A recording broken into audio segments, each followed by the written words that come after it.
All right, I'm Allison, so I'm kind of our current feline foster coordinator. We are looking for a manager if anyone is really interested.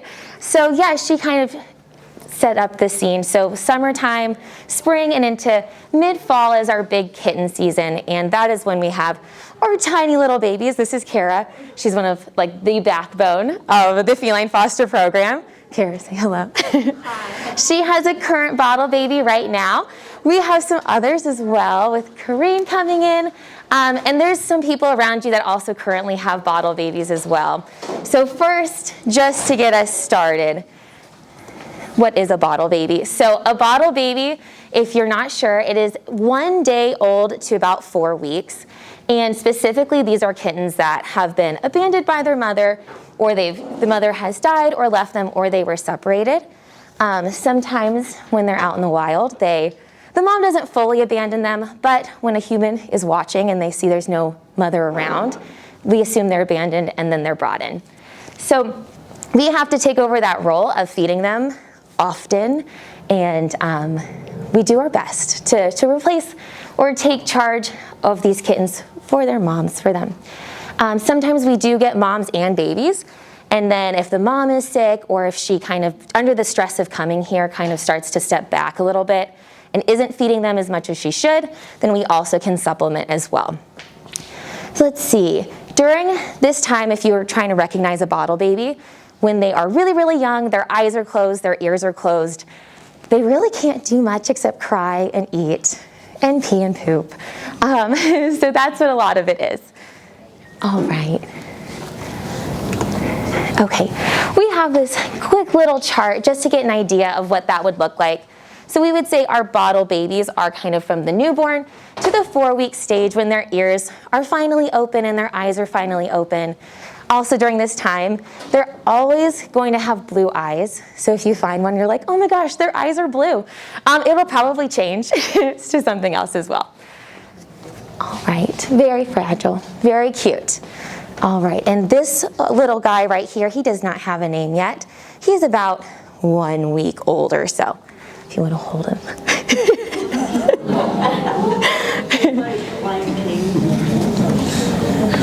All right, so our big concerns with our bottle babies are temperature, blood sugar, dehydration, and malnutrition. So this is why bottle baby fosters are a little different than others, because we're trying to combat these a little bit more, specifically this malnutrition. Well, honestly, all of them, really all of them.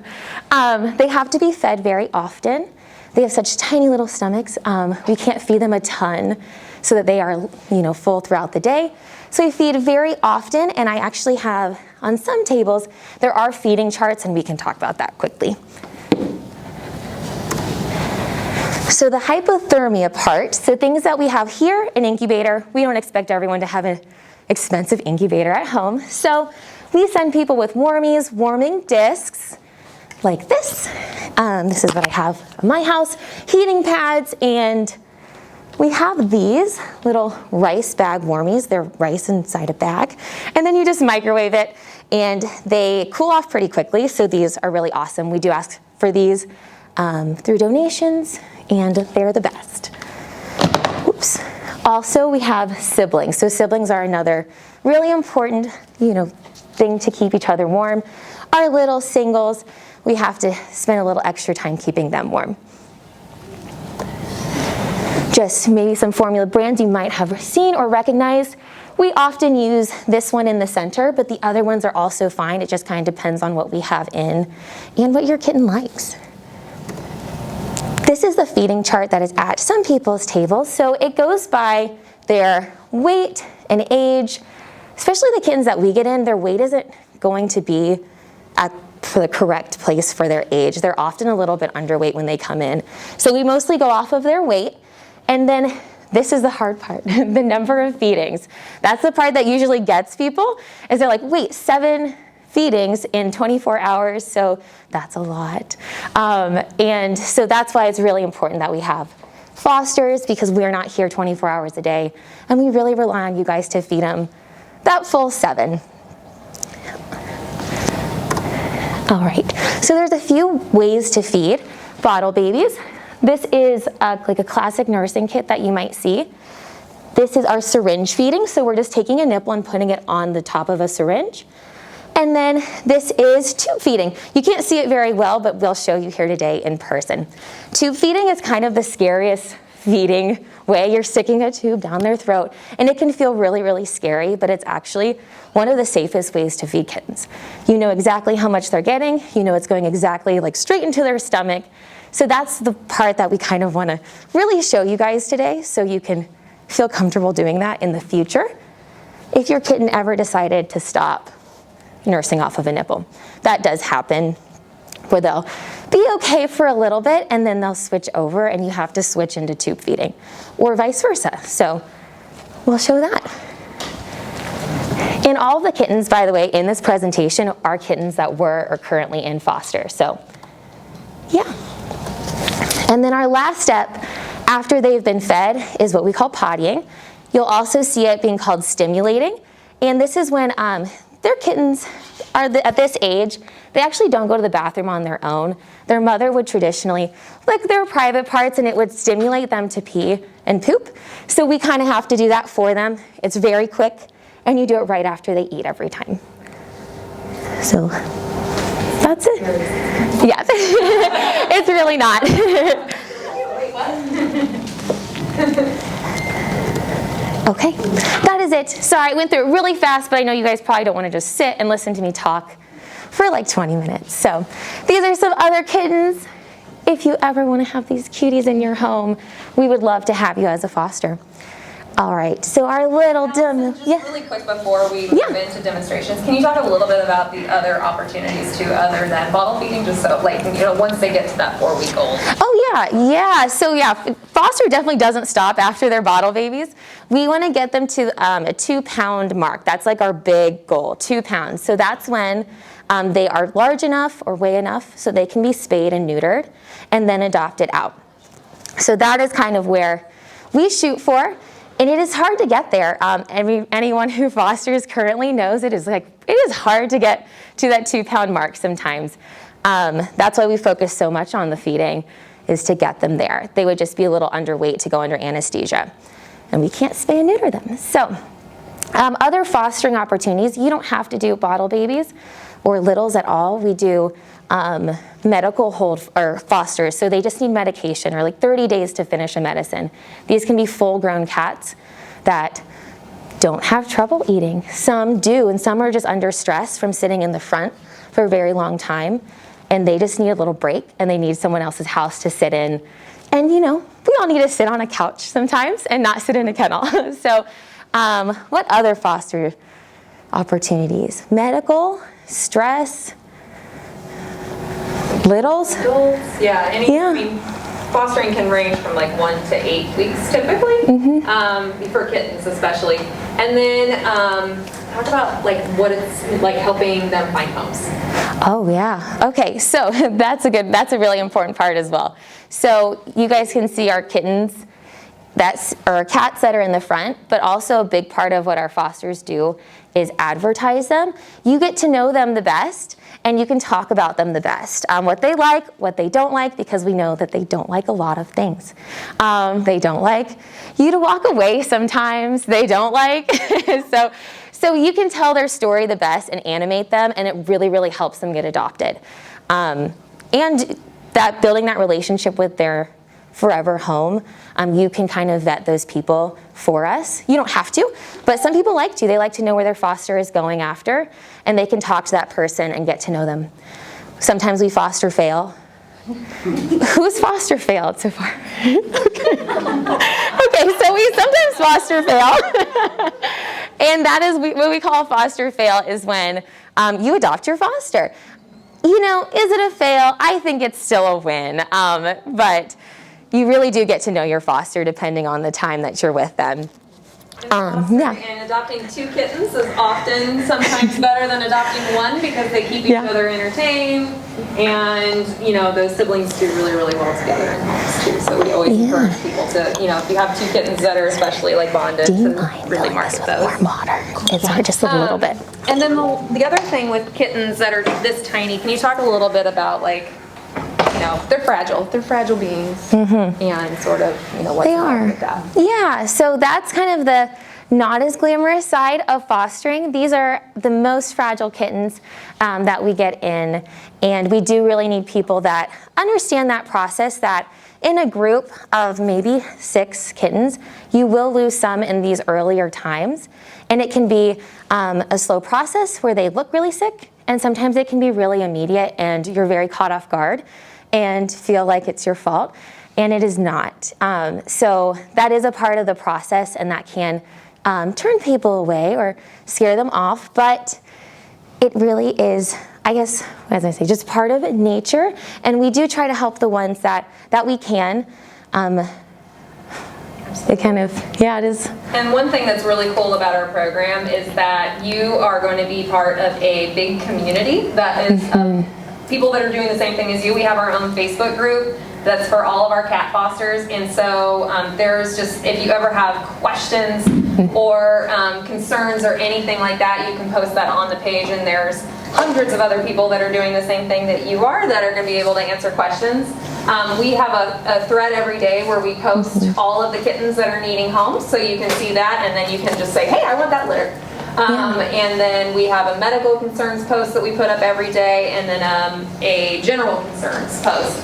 And we have people on our vet team that monitor these, and then our staff and other fosters. And so you're really part of a big community that's all working together to help these kittens and helping them get adopted.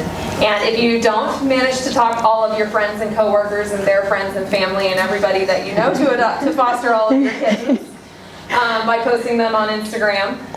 Then we have 14 locations in Kansas City that we put kittens up for adoption. We're with every single Petco store in the metro area except for Lee Summit, and that's just because they don't have the cat habitats up there. So if you walk into a Petco store in Kansas City and you see cats, those are KC Pet Project cats, and they get adopted very, very quickly. So which is really fun.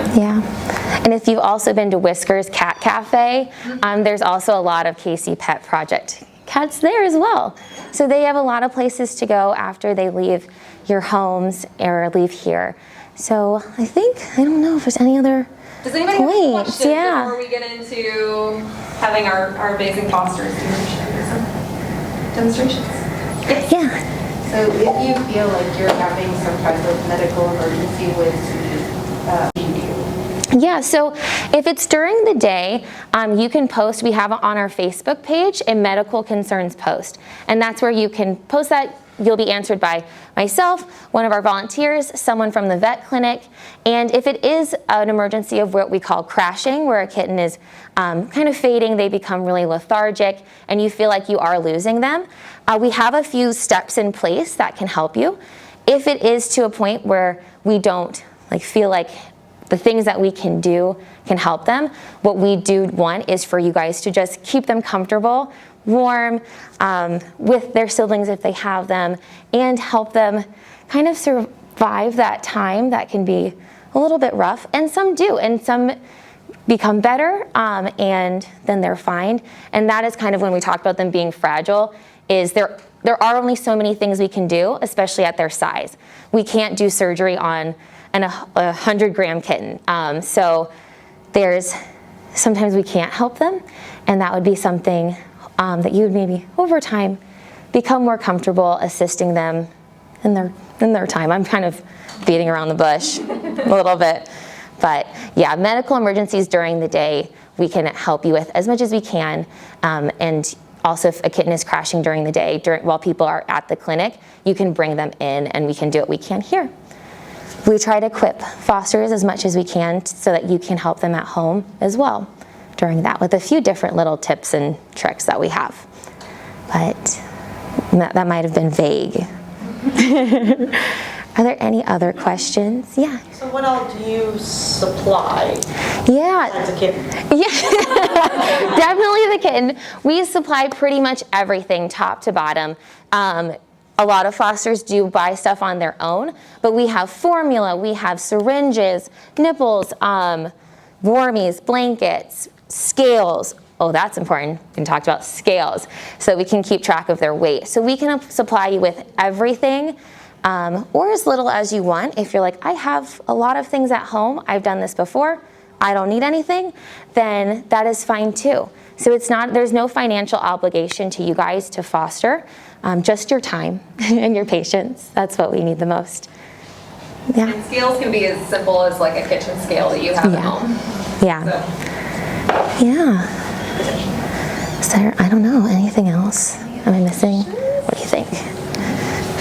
Anything else? We also have a foster resources page with a lot of information. We have documentation we can send home with like the feeding schedule and everything like that. We have a huge number of volunteers that help us support this. Yeah, a lot of the stuff that I shared, we do have like handouts for, and these resources we do have for you like printed out, and we give to new fosters, or if you ever lose one or want more information, we have everything on paper. Can you talk about the vaccine schedule? Yeah, so vaccines, so our little bottle babies are often too young to be vaccinated. We do our first vaccine when they're at around 1 pound or 4 weeks old. That is called FVRCP, and it stands for a few different diseases. I don't know if you want to know them. Might be hard to remember. And then we do a second vaccine when they're around 2 pounds or 8 weeks old. And then at that 2-poundish time, then we'll schedule them for that spay and neuter. You might get a kitten, if you were doing bottle babies, you'll definitely get a cat that hasn't had either vaccine. Sometimes if you enter in at the 4-week stage, they've already had one, and you just need to get them to that second appointment. And we kind of walk you through where you're at.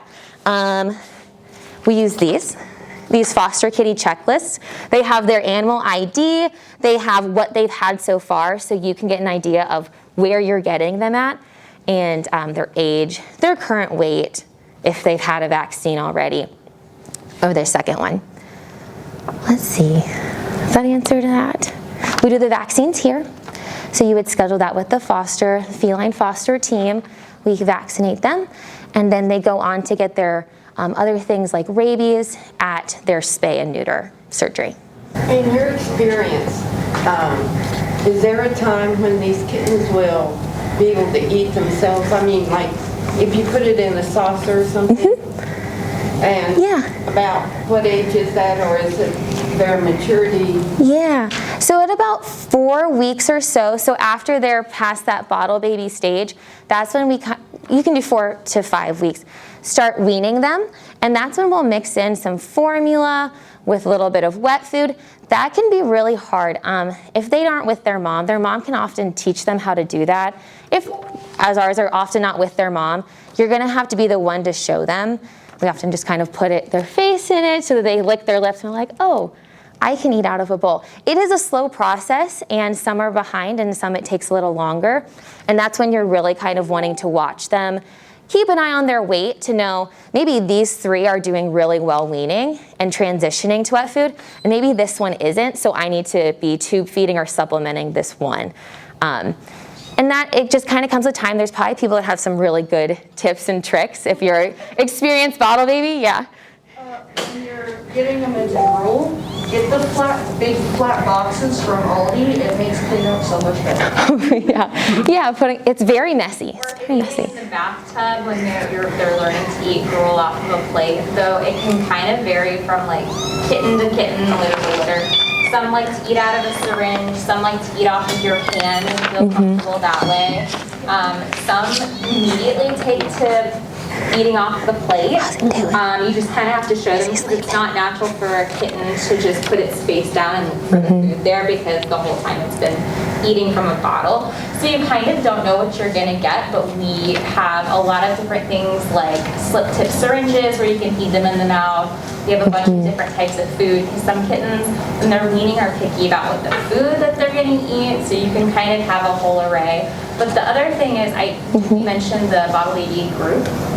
Yeah, or we haven't yet. Yeah. So we have our Facebook page that is all of our fosters on it, and then we have a separate group, and that is our Bottle Baby Support Group, because it takes a village for our kittens.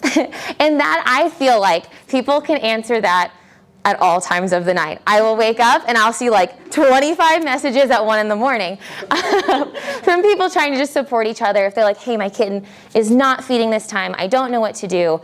If one of us is asleep, you know, I try to sleep. Sometimes someone else, I guarantee you another bottle baby mom or foster or dad is awake. They're definitely awake. So they are going to be on there and helping each other. So you can really talk to someone at any time. And the tips and the tricks that our long-term fosters have are awesome. Like Shannon. Shannon's taking our little one for the night, or for a few nights. So she has like lots of tricks that she pulls out.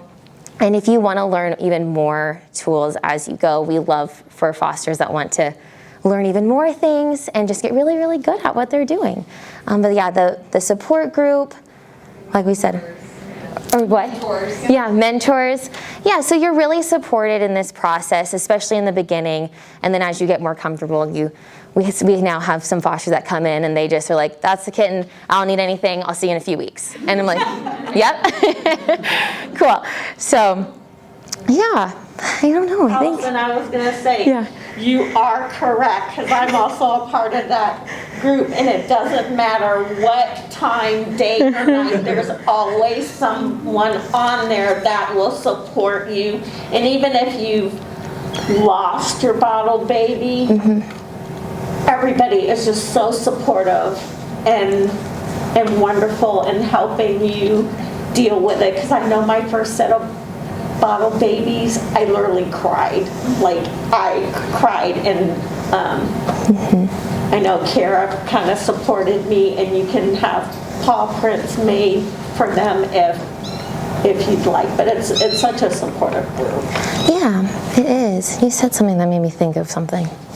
I can't think of it. Like sort of in the height, I mean, kitten season Yeah. for us, thankfully, we have a winter here. So kitten season is usually during the winter months. Our friends in Texas and Florida and parts of California, they're in kitten season all year round. But you know, during the winter months, we do still have kittens coming in, but it's not like 800 kittens that we Yeah. foster every month. Yeah. So it does slow down a little bit, and then you'll see March and April, it'll start to creep back up, and like the kittens start coming in, and people are literally like jumping on 1 minute, you know, when they're posted. I want that. So. Yeah. But then in July, we're all like, Yeah. Yeah. If you, I'm mostly worried about having attachment issues. Can you volunteer to do bottle feeding and stuff like here and that kind of thing? You can. So in our foster room, if some people have been back there, that's where we do like the vaccines, our supplies, our kittens are. Yeah, we take volunteers here as well.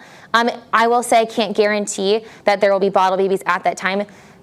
During these months, there almost always are. There's always are, but they're not always going to be in that room like when you're there. But if you still want to come and help socialize and help us just generally like with making kits for people, stocking things, that just manpower to get the amount of supplies that we have to keep all of these kittens. We have over, I think, 500 kittens in foster. The amount of supplies that we need to like keep this program running. If you're like, I can volunteer an hour here and I'll just help make bottle baby kits, or we get big tubs of formula and we have to suction them off into little baggies and label them, and we will take your time as well. We will definitely take your time. If you have time to give, we'll take it. And you can have, and it's a seasonal thing. You don't have to constantly be having a foster 365 days out of the year. There's people that do a really big group and they're like, I'm gonna take like a month off and rest and recuperate, and then they jump back in. Or they're like, I just like to work with the adults, the ones that are really shy. I think people really find their like niche in the foster program.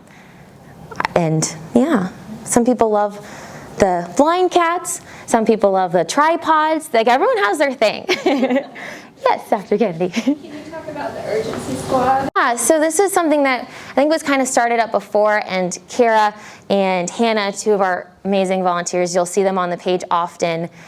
They really kind of got this up and running, and it's a text blast instead of on the Facebook page, and these are for our end of the night fosters. There's like a thing in the air, like Kansas City air, and people see the clock and they're like 5:59.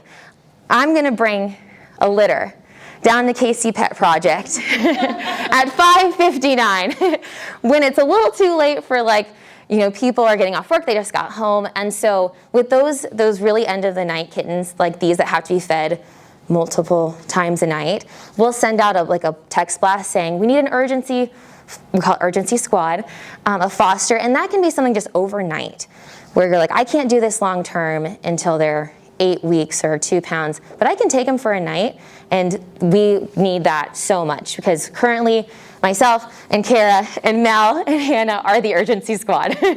So the 4 of us have made that up. So we would love if you just I want to try one night of it.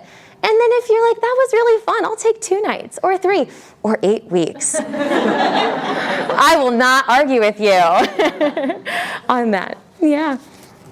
Yeah. So, as we all know, life happens like it did last year. If for some reason you are fostering and you intend to go 8 weeks or longer with them, and a issue comes up suddenly where you can't do it, you have a family member that needs care or something, what happens? Yeah, so what we recommend people to do is to post on Facebook on that page and just describe kind of where your kittens are at, since we know that the growth from a day to 8 weeks is huge. Giving us a little information about where they're at, what you're needing, if you're needing a week for someone to take over. Or if you need, hey, I got them till 4 weeks, but I can't finish. And I would say that the group has been amazing about taking those over. And if no one responds and you absolutely need taken back, we'll take them back and we'll try to replace them in a new home as well. So you're not obligated to do the full 8-10 weeks, especially with our kittens. They gain weight really slow, and we can predict as much as we can how long your commitment will be, and we do give a prediction, but it can, as our experienced fosters know, it can often go off course and be a little bit longer if they were to drop weight, or it can be faster. So we will help you with that. The community will help you with that, taking over those things, and that happens all of the time, truly every day. Someone has to have help. Yeah. When will we know if we get accepted? Oh, as quickly as we can get you in. If you want to start right now. No, I think this is our last one of the night, and possibly. My radio's off, so I could turn it on and be thrown off. So the easiest thing is you can either go home and go to that foster website and fill out the sign-up form, or if you want, I'm putting sign-up sheets on both sides of the room. You can put your name and email address, and we'll email you the sign-up information. And then after that, you can talk about the process of onboarding. Yeah, it's pretty quick right now. We get that application, and then Pam Dooley, once you're on the Facebook page, you'll see her name on there. She's kind of our foster onboarding, and she also is a mentor as well. And she will add you to the Facebook page, kind of give you a quick rundown. You guys being here, get a really good rundown of how things go. And once you're added to the Facebook page, you are live to start. And you'll just kind of follow the post. We post once a day, a post that says kitties needing foster, and then the date. And then in the comments, you will see pictures and a little bit of information, kind of the information that we have on those kittens. So you can kind of shop a little bit. It is kind of like online shopping, but with foster kittens. If you're not the greatest with Facebook, I thought I was okay with Facebook, and then the foster Facebook, I'm not as good with Facebook as I thought. It moves a little bit fast, but I like to look out for people who, if you say you're like, I'm having a little bit of trouble with the Facebook page, then I can try to tag you and reach out to someone individually and say, hey, I have a bottle baby. I know you want one. And also, if you do want to be a bottle baby foster, again, a separate group is for those people. And I post all bottle babies first in there. So you would get first access to seeing who we have. And then if I don't get any responses, then I take it to the main Facebook page. And they go to everybody. It can go fast, but it can also go really slow, especially because we're getting towards the end-ish of bottle baby season. We're burnt out, so a lot of fosters are burnt out, or they have a litter already. You can have multiple, but we do just ask for that 2-week quarantine to keep them separate in case one group was sick and the other wasn't. we don't want to make double the sick kittens. So you can have, if you want, you can have multiple litters. And yeah, I think we can probably get you on here really, really soon, like within the week or two, depending on how many people sign up. But yeah.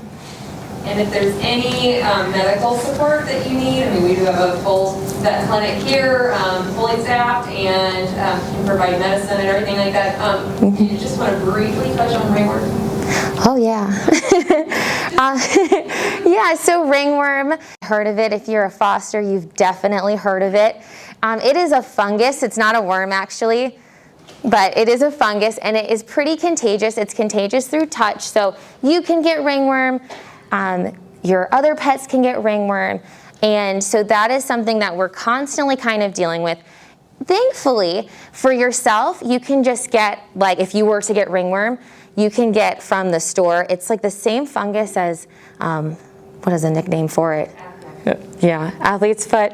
So you can just get like a topical thing from the store. We also can send stuff with you if a cat has ringworm. I don't have any pictures, but it's kind of a little splotchy patch where they are losing hair, and you would just, if you felt like they had ringworm, then we'd bring them in, and we would, our clinic or one of us would take a look and see what we think. And it's not as scary as it seems. The best way to combat it is washing your hands after you're working with them. Some people like to use gloves. I would still wash my hands as well. And then just not going to any other animals or any other things after you've touched something with ringworm. The biggest thing is, yeah, keeping things clean. As you notice, there's like hand sanitizer out. We had a group of three one-day-olds that I was gonna bring. They did find foster like an hour before, so they were gonna be here, but just keeping your hands really clean, keeping a space clean while their immune system is so weak and they can't have any vaccination. So